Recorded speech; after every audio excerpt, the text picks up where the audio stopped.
This morning, Pastor has given Kelly and me a chance to take a few minutes to talk about our experience out in California at the Christian camp that Andrew has been serving at Ironwood Christian Camp.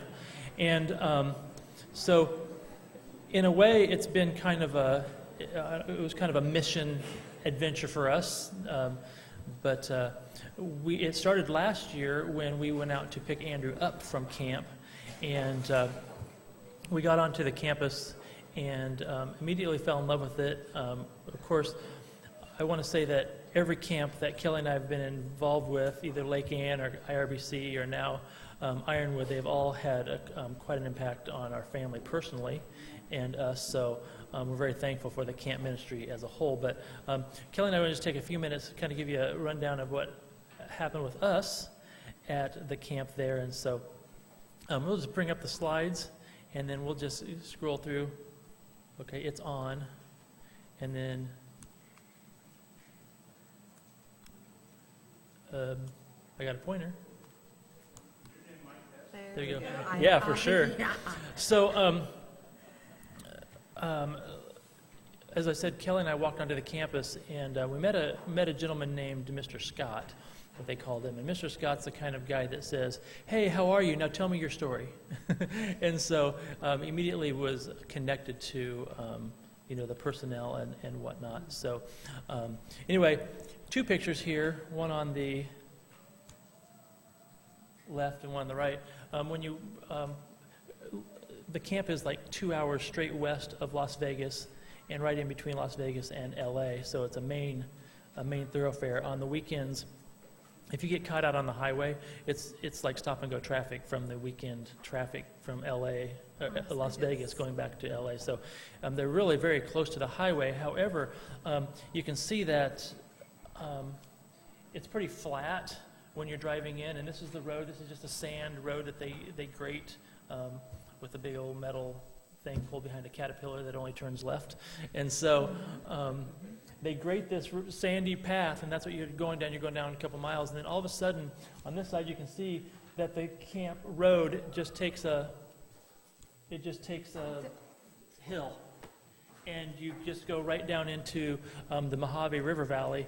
And the Lord gave them this property. There's an underwater river there, the Mojave River, and so they have a lake that they can fill. And even now, as they look at the land around them, if you know anything about California, everything right now is about their water. And so they are on a water source that's very valuable to them. So if they're looking for land and things, they kind of have a negotiating power with land rights because they've purchased this land. But anyway, we went out. We called and said we just want to come out and volunteer. We initially wanted to go out for a couple weeks, and we had snow days, so we couldn't get out as soon as we wanted to. But after Memorial Day, on Thursday after Memorial Day, Kelly and I took off and drove out, and then we spent about 10 days to help them out. So kind of a small picture, but when you come into the camp, you see their little welcome sign there, and you can see that it's right in the desert. This is the camp staff for this summer. And right here's Andrew. You can see him. This gal right here is Brooke Moses, and she is part of the family that Andrew stayed with for 4 years out in student teaching. Yeah, during his student teaching out in Wisconsin. So she was out there as well. I wanted to talk about one of the things that we were impressed with about Ironwood is they have a series of leadership building. They have a Christian school. Then some of their high schoolers will stay and go through what they call a leadership thrive or strive, they rhyme. And then they will stay on at the camp and help after they are, for their summer. Then they have a program called Institute of Ministry. And if a young college-age student is not sure of what they want to do, if they want to not go to college, if they want to go to trade, they have a 2-year, 3-year actually, Bible program that they will lead them through. They will go through doctrinal classes, and they prepare them for service through ministry opportunities, and they can get a 3-year college credit for that right there on the campus. So then those kids are learning camp ministry through that opportunity. And then if they want to continue on, they have a ministry bound program, and those kids are specifically trained. These two people right here in the front, they are directing this summer. They got married at the end of last summer, and they're in the ministry bound program. And so those kids, young adults, are being trained to go to other camps and help direct, lead, do their program, things like that. So all the way from their Christian day school, all the way through their summer program, their high school kids, their institute of ministry, and their ministry bound, it all progresses in a very impressive leadership training. So this is our little cabin for the week, and when they built this, started this camp in the middle of the desert, there are so many things they have to think about, and so one of the things that they have done is they have built all these little cabins for sponsors who come. Most of their groups come from the Phoenix area or the Los Angeles area. So this is our little cabin. It doesn't look very big from there. It's actually pretty long, and they're just wonderful little places. There's a double bed and a bunk bed and our own bathroom and a desk area. And I think there were about 15 of those where we were, and then down the hill from us was a whole other row of cabins for the senior high sponsors. So they had a lot of cabins. They do some programming with the sponsors when they come. They don't have a full program, but they have someone who's in charge of them for the week, and they do some programming during the week with them as a group also. So they take good care of their sponsors when they come from also. So Kelly and I got there. We didn't really know what we were going to do. They asked what we had for strengths. Kelly said she likes to paint. I told them, basically the homeowner projects that I've done is what I have to offer. So they said, can you tile? Yes, I've done tile. Can you drywall? Yes, I've done drywall. Can you paint? Yes, I can. Can you stain? Yes, we've done. So, it was kind of like they needed us to just jump in and do some of those things. So our project was going to be in this hacienda. And one of the things that the camp has done is they have these meetings, and they say, what are we missing? What are we not ministering to? And they realize that they're not ministering to their pastors in the area. And so what they've done is they've built this hacienda, and keep pushing on this end, they put in a park model trailer. It's just a large room with a balcony, bedroom, kitchen, 1 bath, living area. And over here, you can see this park model here. So they've got one on each end, and so they've got 2 separate places. And we were going to be working on this hacienda, and we were working in this taller area here mostly, and they called that the forge. Am I ahead of myself? So they really felt a ministry to take care of their pastors. And so this is going to be a retreat, a getaway, a place of rest, renewal for them. And this is another view from the outside. The park models are behind this and behind this, and then they got a big courtyard in there. I'll show you.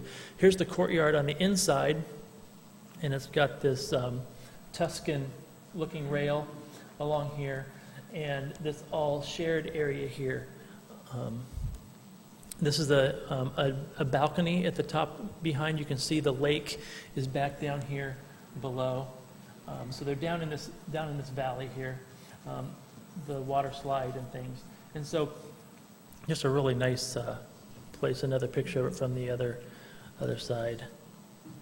Is this you? Nope, you're still. Okay, so I started drywalling, and I started on the right wall of the kitchen, and they said, "How you can do this, right?" And I said, "Yeah." Well, that wall never did get perfect, but the ceiling was what I was most worried about, and the other 3 walls where there was not going to be as many cupboards, and so all the other 3 walls in the ceiling were fine, but this one wall kind of gave me a headache. But this gentleman is a retired fire department. He retired from the fire department, lives about an hour away in Apple Valley, and he goes to the church there where Andrew goes on the weekends. And he came over one afternoon and he fixed that one wall for me, and so he was a blessing. They had some kids here. This kid and they had another group from Bob Jones that week, and they were getting college credit for ministering, and they were there for a couple days, and they were traveling all around the country just doing projects for other churches. So we, after we were there a few days, they said, we need you to go out to Mr. Walt's shop and help with some woodworking. And that we were really excited because this is Mr. Walt. He's the founder of the camp. He was a Maranatha grad, and he was a youth pastor, and the Lord laid this whole idea on his heart and helped him find the property. And he is retired now. But when he retired, they wanted to do something special for him, and so they were looking into a bigger workshop area for him. And they found this building for an amazing price, and it's about 3 times bigger than they had it planned on being, what they were looking for, but they have obviously filled it all. And so we were able to go out, and it was really neat because every day about 10, Mr. Walt would say, oh, we need a break. And so there was pop in the fridge, and we would just sit down with Mr. Walt and just ask stories about how the camp started, and he just spent all that time talking to us about how the Lord provided each step of the way and different stories. It was really, really neat. The first day that we weren't going to go out there and work, I said, can we come out at 10 and have pop with you? And he's, oh, yeah, of course. We didn't because we were pretty busy. But that was really neat.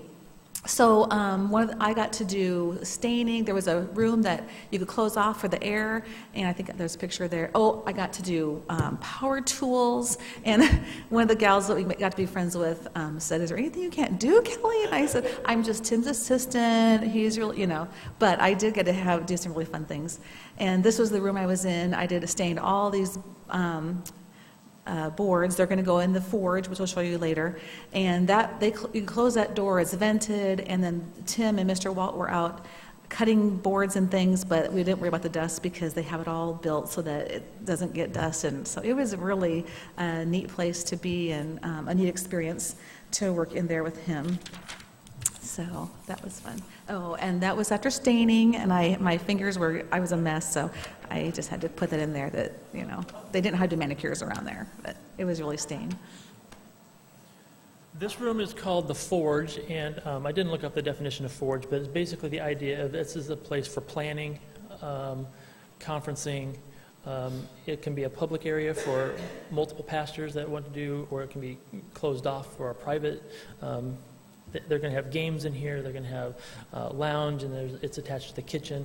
And so this was the big project, and we are going to stain those beams up on top.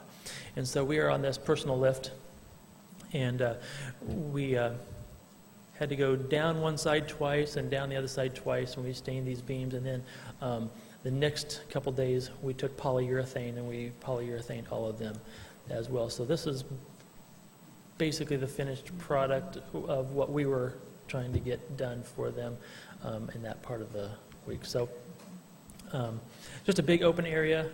It's going to have cupboards on all sides.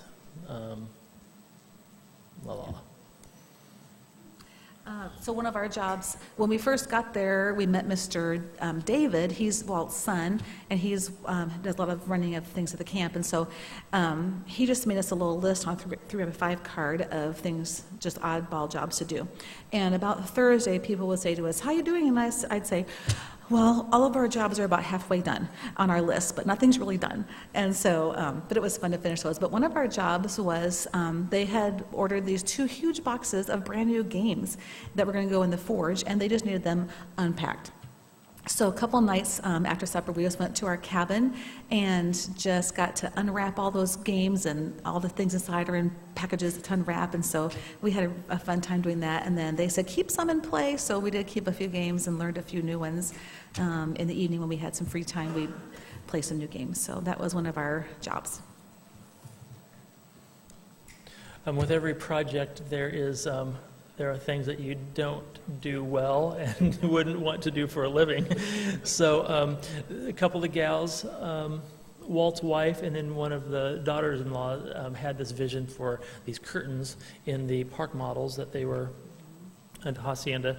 And so they had all these brackets that were angled and they were drooped, you know, they were swagging and they were hanging and they were all these crazy things. So we had to measure these hooks and drill holes, and we were drilling them in the wrong spot. And there was a whole curtains are not necessarily an easy task.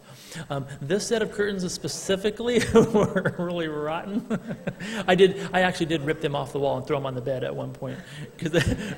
So if those curtains ever come off, they're going to see painter's tape and nails, and because we had to lay them on the bed and we had to assemble them in 3 pieces, and then there's that crew from Bob Jones University, and we brought them over. So Kelly is standing on the ledge, and these 2 girls are standing on the ledge, and I'm standing on the bed, and I'm trying to drill holes between their arms because they had to hold this whole thing up, and it was awful.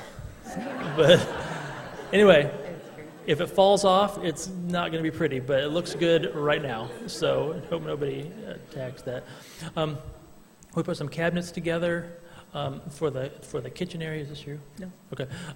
So that's me there. We did a lot of drilling and whatnot. This is the small kitchen that we started drywalling in, and by the end of the 10 days, it was painted. And we had some upper cabinets going, learned a little bit about hanging cabinets and trying to get them even when the floor is not even and make it visually appealing, you know how that is. And this is how much was done when we left. So still a little bit to go, but you can kind of see a picture. And then through this hole then is that big open room, the forge that they call that's in, so they can serve through there if they are doing that. We ate dinner in the cafeteria every day. They serve everything buffet style. So they prayed and they sent groups through, and it was really tremendous. Andrew's right here. Sometimes we ate with Andrew, especially the first week we were there. It was still staff training week, and so he ate with us quite a bit. And then the second week, he had campers, and we told him we weren't there to follow him around, and so we really didn't see much of him. We ate in a different section of the dining hall and everything, and we didn't worry about trying to find the same time as him. We just did our thing. Go ahead, the next one. One night we went up for a walk out to the paintball course and got to look over some of the camp. Yeah. They have like 4 different courses. If someone gives them something, they just use it. And so if they get old vehicles, then they made an old vehicle course. And if they get old pieces of like slides for a swimming pool pieces, they make a course with that. And so they just use everything, and it was pretty neat. And then we were able to walk up this hill, and we could see finally out to where that highway was. And we could see the highway from where we were, but we just had to climb up this big hill to get to see it even. And then a little neighbor I had, one day I walked out in this little desert iguana. He was about almost 2 feet long, was sitting right outside our cabin, and so I snapped a picture of him. We saw lots of these little lizards around, and after lunch, a lot of times we'd come out of lunch and we'd see lizards sitting up on the railing of the dining hall in the sun, sunning themselves. They were cute. This one was hanging on one of Andrew's campers. Yeah, he had on his So he sleeve. just was letting him ride for the day. So for Andrew being out there, knowing he was going to go back, all he wanted for Christmas and his birthday were things for going to camp. And he wanted a laser pointer so he could point out the stars to his boys. He wanted a black light. And this is why he wanted the black light. So we said, we want to go with you scorpion hunting. And so he came one night. He said, I have 15 minutes, let's go. So we threw our shoes on and ran out, and you just shine that black light across the sand, and that's what you see. And they just glow like that. And so we only found this, he was a little guy. We didn't find any big ones. They usually go down by the river, and they find lots of them. So we did get to see him. And so one thing I was doing that week was I was reading about prayer, and I was reminded that my prayer needed to be focused on God and His greatness and His wisdom, and not on my needs so much. And so one night we were coming home to our cabin, and we passed Andrew and a bunch of kids and some more counselors, all boys, and they had their sleeping bags and their flashlights. And we said, "What are you guys doing?" And they were going out to sleep in the desert. And on the ground in the desert. And we had just seen the scorpion, and Tim will tell you about snakes. And so my prayer learning was tested. They slept great. I did not sleep great. I was awake most of the night praying, "Lord, keep those boys safe out there." I think they do it every week. But since I was there and knew what was going on, I was really praying. But the Lord says, "Be not anxious," saying, "What shall we eat or drink? How shall we be clothed? For in all these things the Gentiles seek. Your heavenly Father knoweth that ye have need of all these things." And so I was reminded as I prayed through that God knows our needs, and He took care of them. They all were at breakfast eating. Andrew was in a banana suit. It was Wacky Wednesday or something, and so they were all good. One of the things they want to teach even their campers is ministry. And so this summer they had built this 3-level puppet stage in the junior camp where Andrew was. And so every day a cabin had responsibility of presenting the puppets. They had songs, and they would just do it with the songs. But they had to go to practice time, and then they were part of the service, and that was part of teaching them how to serve. And then what else? Oh, and they were so nice on our anniversary. They had this wonderful steak dinner for us. We happened to be there when they had a FatherSon Retreat. And so they did their famous tri-tip steak dinner that night. So it landed on our anniversary, and so we thought that was pretty fun. 27 years. So. Oh, yeah, Cowboys, yeah. Yeah, they have cowboy themes everywhere, even on their handicap signs. So we just snapped a picture of that. One morning at the FatherSon, during this FatherSon retreat, they took a group up Soldier Mountain, which is on their property, and it's about an hour hike up and about a 45-minute hike back. So we left at 6 and got back for breakfast, and then Andrew and I got to take our picture together at the cross at the top.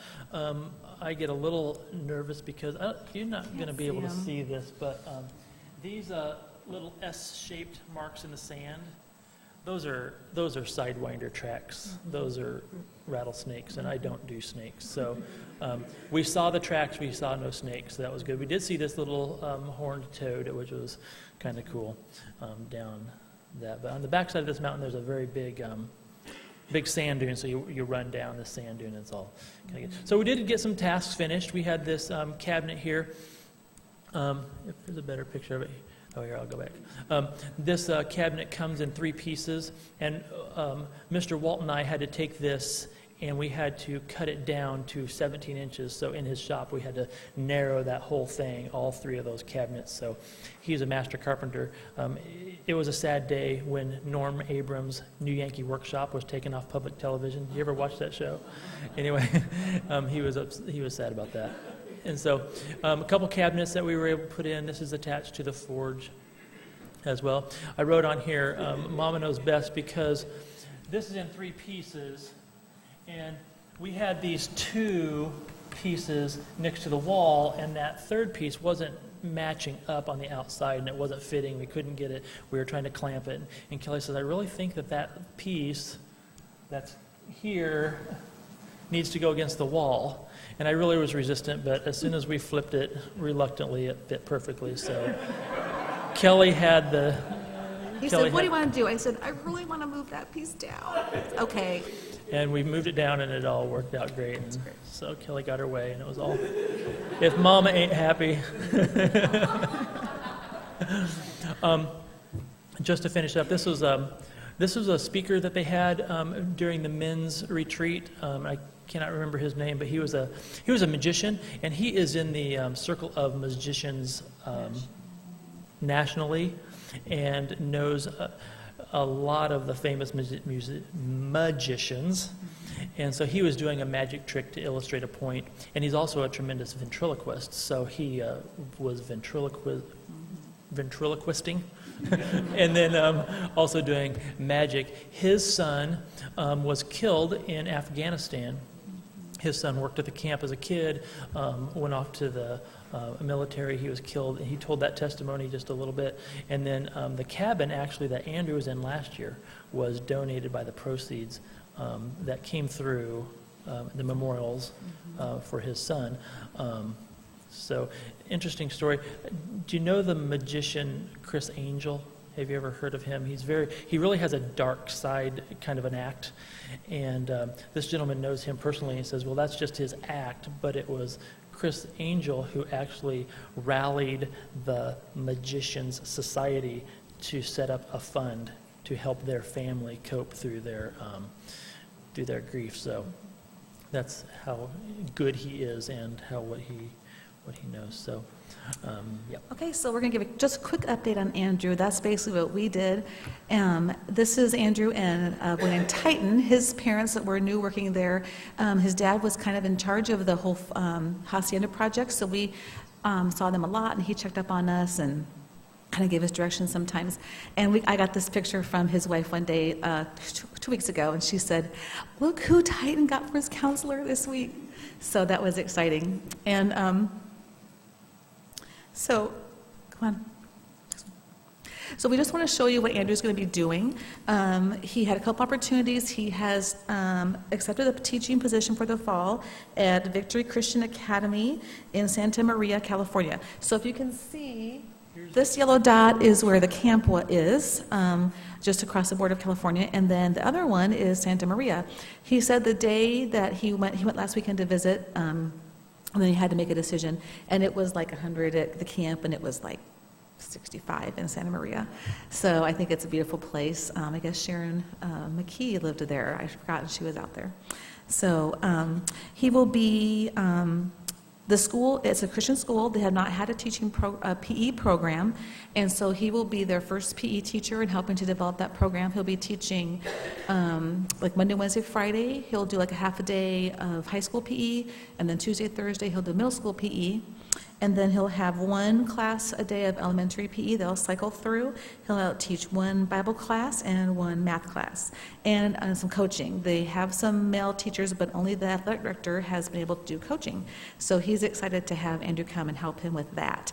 So he's going to be really busy, and we're thankful for how the Lord has provided for him so far. If you think about him, he does need housing and furniture. He's never had that before. So that's what he'll be doing, and we just are thankful that we had the opportunity to go. And if he or possibly other children of ours might be out there next summer, we'll go back and see what we can do next. So thank you for your prayers as we did that. I'm dealing with my tennis elbow now after the event, but it's all good. So thank you. That was just a quick rundown. There's lots of other things we could share, but thank you very much. I think what we'll do next, if the ushers will collect themselves to take up the offering, we will take up the offering at this time.